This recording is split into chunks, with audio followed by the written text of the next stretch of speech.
Está entrando no ar. Você precisa saber. Muitas dicas para o seu dia a dia. Você precisa saber.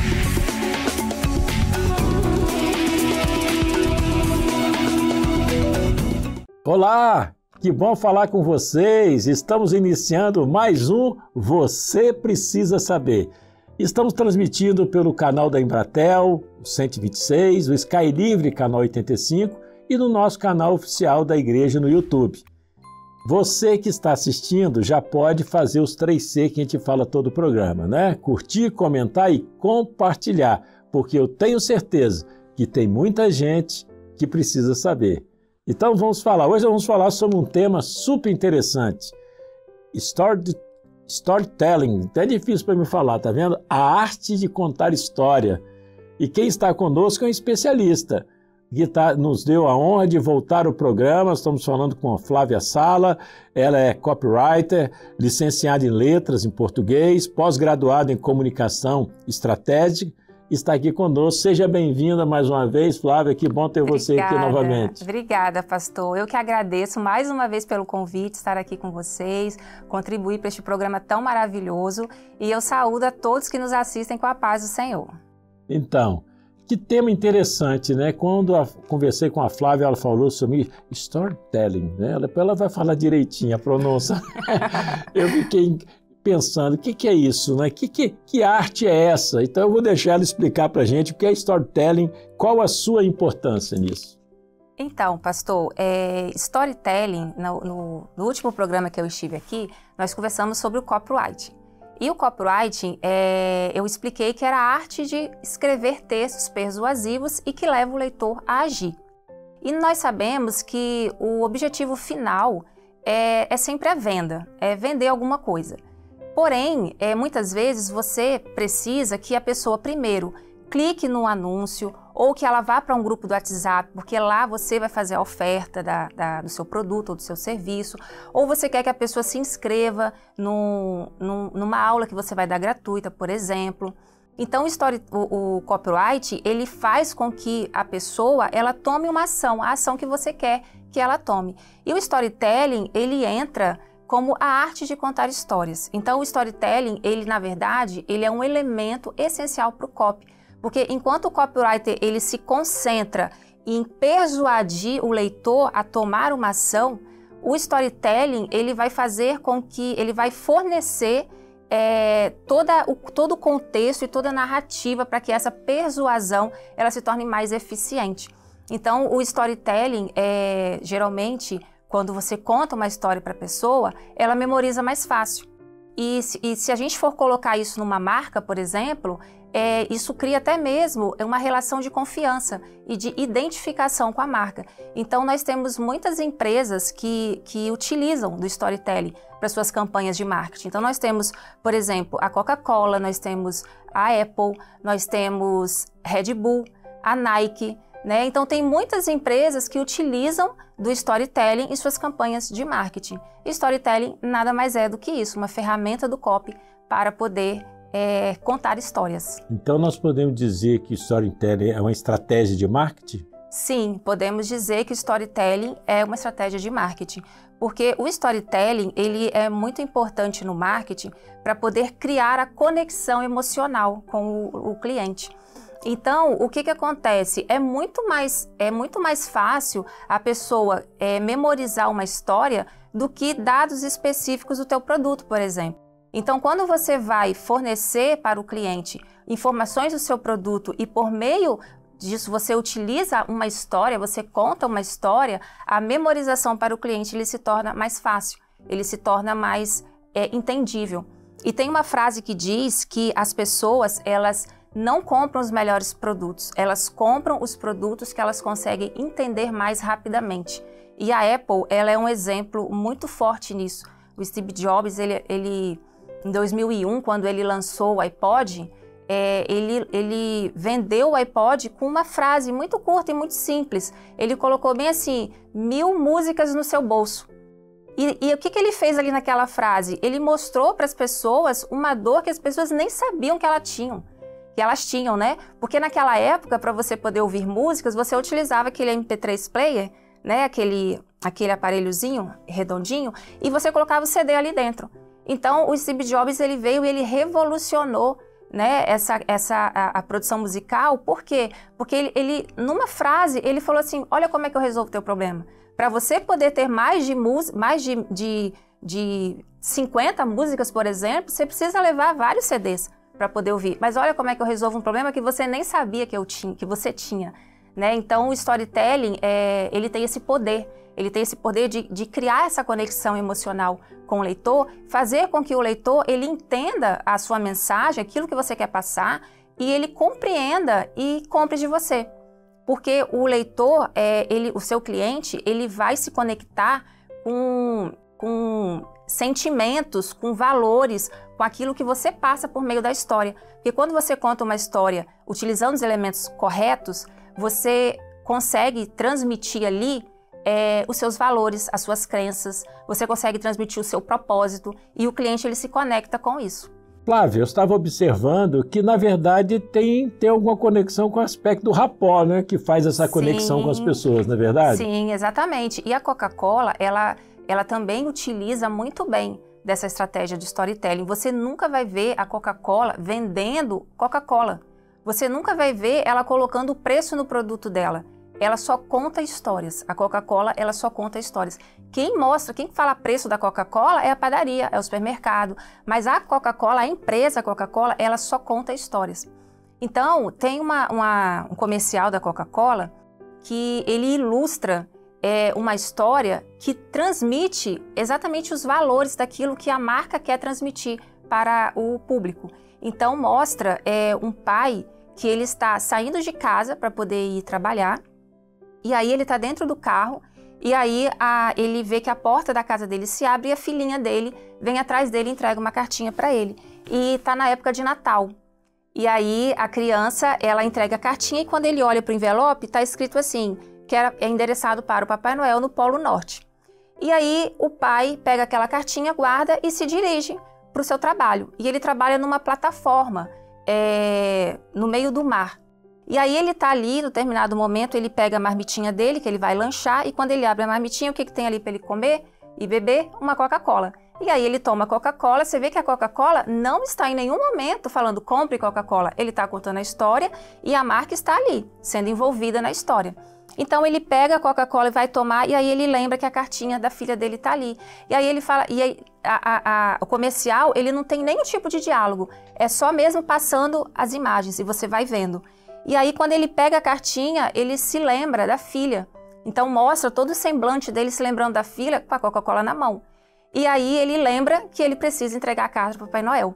E aí, nesse momento, ele pega tipo um bote que tem um motorzinho e ele vai em direção à busca do Polo Norte para poder entregar a cartinha.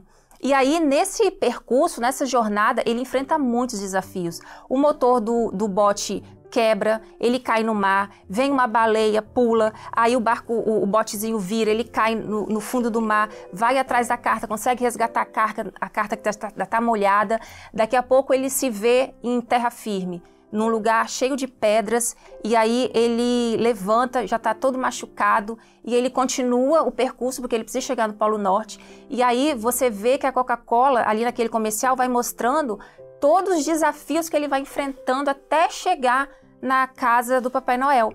E ele sofre uma corrida de lobos, os lobos correm atrás dele, ele passa pelo deserto, ele passa pela neve, e aí quando ele chega na casinha do Papai Noel, tem uma plaquinha assim, fechado, por causa do Natal.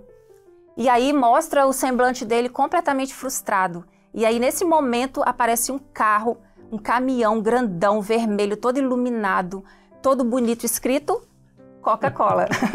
Muito interessante. E aí, esse carro, o motorista, que o comercial não mostra o rosto do motorista, ele abre a porta e o pai entra.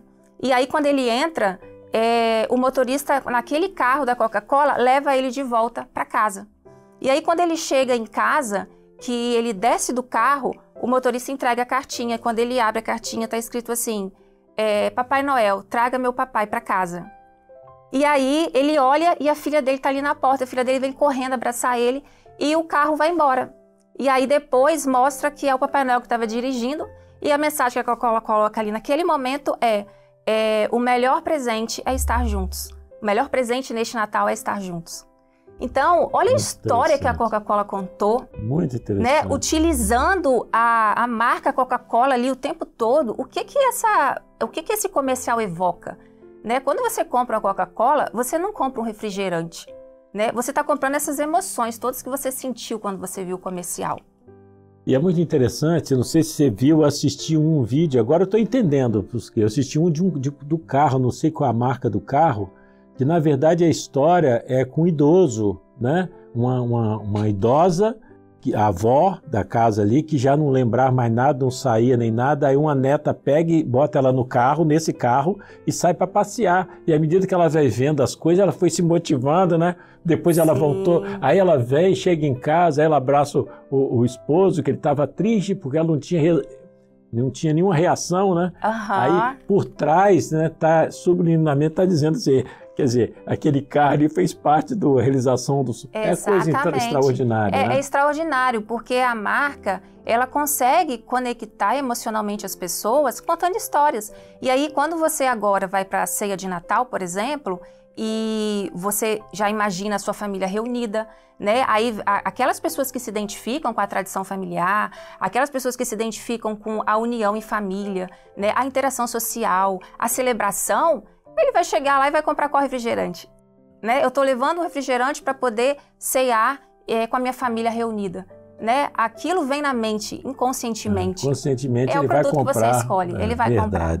Por certo, deve ter algum estudo que explica tudo isso, essa conexão toda, né? Sim, existe alguns... eu trouxe até o livro Storynomics aqui, do Robert McKee, que é esse livro aqui, que inclusive eu já li ele todo, eu cheio de marcador. E eu até indico esse livro para quem tem interesse em se aprofundar mais um pouco no storytelling. E o Robert McKee, o que ele conta aqui nesse livro? Ele explica mais ou menos por que a mente humana ela é tão ligada à história. Por que isso mexe tanto com a gente? Né? O próprio Senhor Jesus, ele contava histórias. Né? O Senhor Jesus, ele ensinava por meio de parábolas. E as pessoas paravam para ouvir. Né? Quando o doutor da lei chegou até Jesus e perguntou quem é o meu próximo, ele contou uma história, né? A parábola do bom samaritano. Então, por que a mente humana ela é tão ligada à história? Né? E aí o Robert McKee, ele estudou, ele é conhecido como um dos professores de storytelling de Hollywood. Então, ele direcionou vários roteiristas de filmes, produtores, coprodutores. E aí, o que ele conta aqui nesse livro? Ele fala que a história ela surge como um recurso para a sobrevivência. Ah, mas como assim um recurso para a sobrevivência? E aí ele pega e volta lá na época do homem primitivo. E o que ele fala? Ele fala assim, ele diz que o homem primitivo, a partir do momento que ele desenvolveu a consciência de estar no mundo, né, a consciência de eu estou aqui, né? Então o Robert McKee fala que ele se percebeu no mundo. O primeiro pensamento humano do homem primitivo foi eu sou, ou seja, eu existo, eu estou aqui. E o segundo pensamento do homem foi um dia o meu tempo no tempo vai acabar. Então ele se percebeu finito no mundo.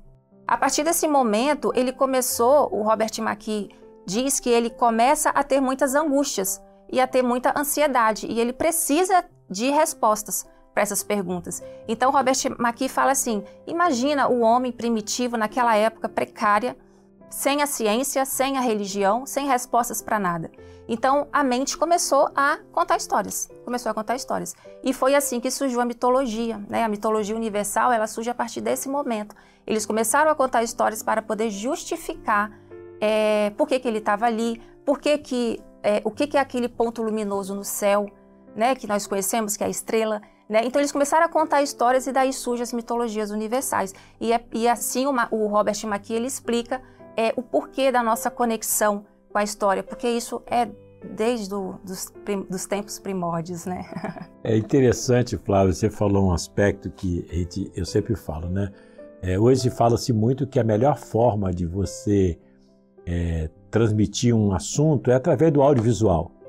Eu costumo dizer que a pessoa acha que o audiovisual veio agora, mas o audiovisual Jesus já usava. Sim, eu falo ele usava porque a parábola nada mais é de que quando ele começa a contar a parábola, ele menciona uma figura que vem na mente, quando ele fala do pastor, a pessoa já imagina o pastor de ovelha. Exatamente né? isso. Então, quando ele conta a parábola, ele está fazendo as pessoas... É uma história, né? Sim. Para a pessoa já entender, não... Quando ele fala alguma coisa relacionada, a pessoa já sabe, não, isso aí é assim, e a pessoa assimila, né? Você ilustra, né, de uma forma mais didática. Eu falo que é o audiovisual que quem começou com isso foi Jesus Cristo. Ele já usava. Ele já usava. Muito interessante, né?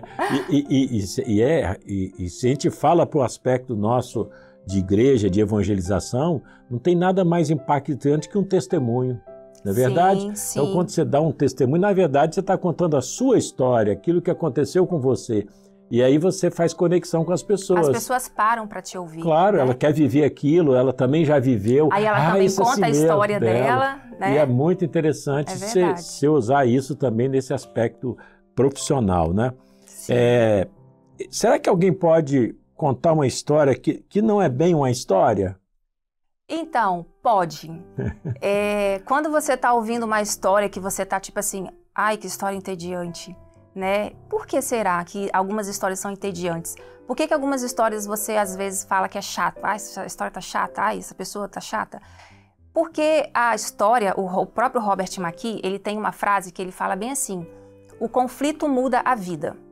Então, ele diz que o conflito muda a vida, só que ele diz que o conflito antecede uma mudança, essa mudança ela gera emoções e essas emoções geram memórias. Então, o que o Robert McKee quis dizer com isso, nesse livro Storynomics? Ele quis dizer o seguinte, enquanto as circunstâncias permanecem normais na sua vida, você está todos os dias fazendo a mesma coisa, você acorda de manhã, né, você faz a sua rotina diária, todos os dias, e você vai seguindo a sua vida normal.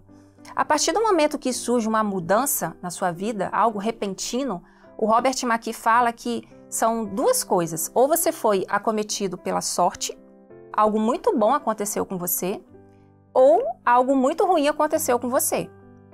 E aí ele fala que nesses dois casos, você começa o teu cérebro, ele aciona um meio de sobrevivência. Porque você está na sua vida normal, mas algo acontece que você não estava esperando. Então, automaticamente, aciona-se esse sistema de sobrevivência. E esse sistema de sobrevivência, ele faz com que você automaticamente vai historificar aquele acontecimento. É por isso que nós nos lembramos onde nós estávamos quando aconteceu a queda das Torres Gêmeas. Por que nós nos lembramos do que a gente estava fazendo naquele dia? Porque nós historificamos aquele acontecimento. O teu cérebro historificou, porque foi um conflito. Robert McKee fala, né? O conflito muda a vida. Né? Foi um conflito que foi para todo mundo. E aí, naquele momento, você precisava de respostas. O que está acontecendo? Por que aconteceu isso? O que vai vir depois? Né? E as pessoas começaram a contar histórias. E a gente ouviu muitos relatos, muitas histórias. Né? E naquele momento, o teu cérebro historifica aquele acontecimento e aquela memória, ela fica, né? E então é por isso que quando você ouvir uma história entediante, que você pode considerar que não é história. Por quê? Porque a história, ela tem esses altos e baixos. A história nada mais é do que você tá no teu contexto ali comum, depois acontece um conflito, e aí a partir desse conflito começa a sua jornada para poder restaurar, né, isso que aconteceu, e aí você volta uma pessoa transformada. Então, geralmente, uma história, ele possui esses elementos. Bem, nós estamos quase no fim do programa e tem uma pergunta que eu quero te fazer. Como posso aplicar o storytelling na minha estratégia de marketing? Olha, a primeira coisa que você precisa fazer é primeiro definir qual é a mensagem que você quer passar. Então, quais são os seus valores, quais são as suas crenças, né? O que você quer transmitir para as pessoas? né? A Nike, por exemplo, ela não conversa com o público do All Star, por exemplo, né? Porque o público da Nike é um público de pessoas que são ligadas à atividade física, são pessoas atletas ou pessoas que gostam, né? Que são esportistas. O público da All Star é um público mais adolescente, mais jovem, é um público que preza mais a autoexpressão, é um público que tem até um toque meio rebelde, né? Então, os públicos não se conversam. Então, você precisa definir qual é a mensagem que você quer passar, você precisa conhecer o teu público, e aí você pode colocar personagens nas histórias que refletem os seus clientes e mostrar os conflitos que eles vivem e como o teu produto resolve esse problema. Flávia, estamos chegando ao fim. Eu vou dizer uma coisa, que tema interessantíssimo. Muito, né, pastor? Bom, muito eu queria bom. Contar uma história para terminar. Muito bom. Eu quero ouvir essa história. Conte essa história. Então, pastor, eu vou te mostrar esse anel aqui e eu vou fazer uma pergunta. Quanto que você acha que vale esse anel? É difícil, né? Da gente definir o valor de um produto que a gente não conhece. Só que aí agora eu vou contar uma história. Este anel, ele foi o último de uma série criada por uma pequena ourivesaria familiar na Toscana. Uma tradição de 3 gerações de artesãos. Durante a construção de uma nova linha ferroviária, a ourivesaria teve que ser demolida. Mas antes disso, o mestre Ourives, ele criou uma última coleção, simbolizando a resistência e a beleza da arte que sobrevive ao tempo e à mudança. Este anel não é apenas uma peça de joalheria, ele carrega o espírito de uma era, a paixão de uma família por sua arte e a doce melancolia de um final, que é também um recomeço. O mestre Ourives irá inaugurar uma nova ourivesaria, agora fora da região da Toscana, e esse anel será apresentado na inauguração em um lançamento limitado a alguns convidados VIPs. E agora, quanto que ele vale para você? Extraordinário. Eu quero comprar. Ah, não, você quer já sei que eu não tenho condição de comprar. Você já imagina o valor dele, né? Já imagina o valor, né? Muito mais, né? É extraordinário. Ó, muito bom. Eu quero te agradecer por Obrigada, ter pastor. disponibilizado o seu tempo, estar aqui conosco mais uma vez. Queira falar alguma coisa para o pessoal, aproveite. Eu que agradeço estar aqui presente, pastor, muito obrigada mais uma vez pela oportunidade. E eu quero me colocar à disposição, caso vocês tenham mais alguma dúvida, queiram conversar um pouco mais sobre o tema, storytelling, até mesmo copyright, que eu falei no programa passado. Vocês podem me chamar lá no direct, no Instagram. O meu Instagram é o @fla, de Flávia, F-L-A, fla.sala, com 2 L's. Estou à disposição, obrigada mais uma vez. Amém. E você? Quantas pessoas você imagina que precisa saber essa informação? Eu aprendi muito hoje. E por certo, você conhece pessoas que precisam saber. O que você precisa fazer? Curtir, comentar, comente. A Flávia falou que vai responder. Comente e compartilhe com seus amigos, porque você, nós precisamos saber. Um grande abraço, nos encontramos no próximo programa. A paz do Senhor. Você precisa saber.